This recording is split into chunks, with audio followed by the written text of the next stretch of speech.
Okay, so it's been like, what, 4 days since I promised I'd talk about this?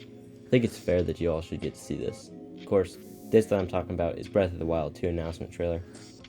I just want to say that I almost didn't make this since a lot of other people have already talked about it and made some really good points, and it's not like my opinion is going to be much different, but just for the sake of it, let's go ahead with it. Also, really quickly, I just want to say that I'm going to call it Breath of the Wild 2, but it really has no name yet. That much was not given in the preview that we saw from E3. So let's start by looking at some of the very obvious things we saw in that brief little video.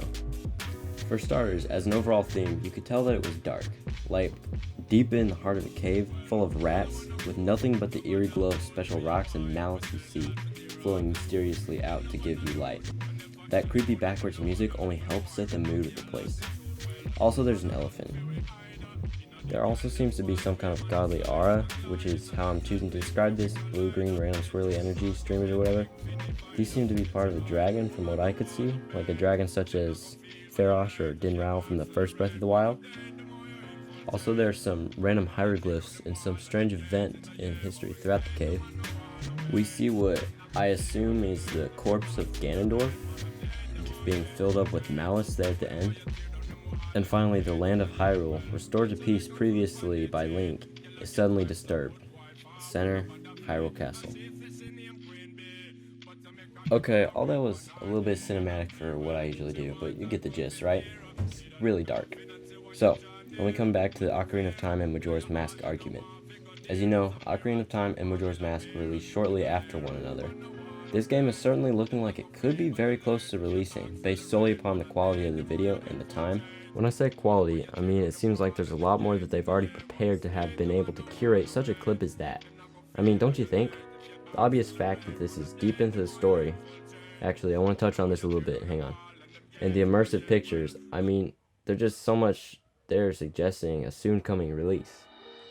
So aside from that, what has this got to do with Majora's Mask and Ocarina of Time?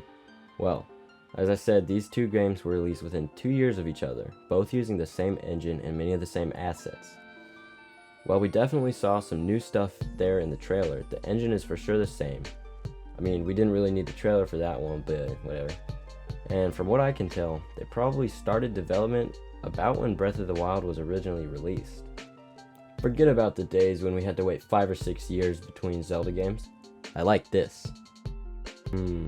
What are we missing here? Did you already forget about Link's Awakening? You know, it's still not going to release till the end of the year. By the way, I think it's set to release on September 20th, 2019. But forgetting all that, this early release based on the projected release date is an interesting clue that the next Breath will be sooner than expected. In order to make sure that they still get sales for Link's Awakening, they have to give some time between the two games. In fact, I would even go so far as to bet that Breath of the Wild 2 is almost completely done. That's kind of an exaggeration, but at least mostly done, okay? I mean, why else would they try and speed things up with the release of Link's Awakening? Anyway, we saw two different areas in that trailer.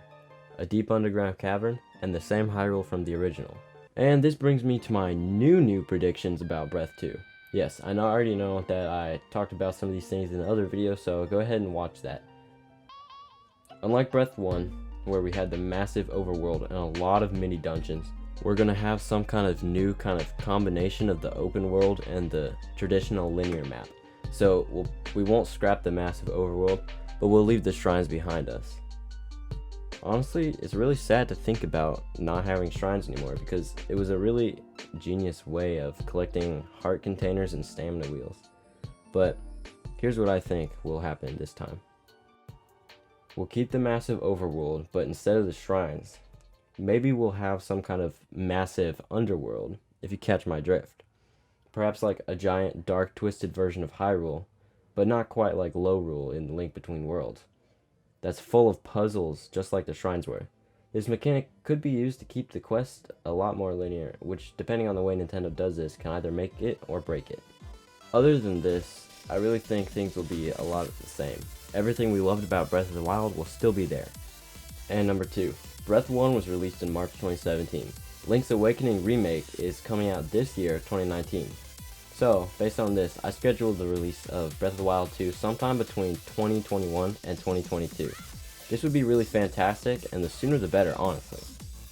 Well, that's about all I have. I tried hard not to watch anyone else's theories until I finished this video, and there's a few that I'll link below that you should definitely check out. Otherwise, what did you think? Maybe we'll look back at this video in a few years and laugh, or maybe we'll cry. Who knows? If you want to see my original videos about my predictions and my initial reaction to the trailer, you can click here or here. Anyway, don't forget to subscribe and smash that bell so you don't miss any future videos. Thanks. Bye.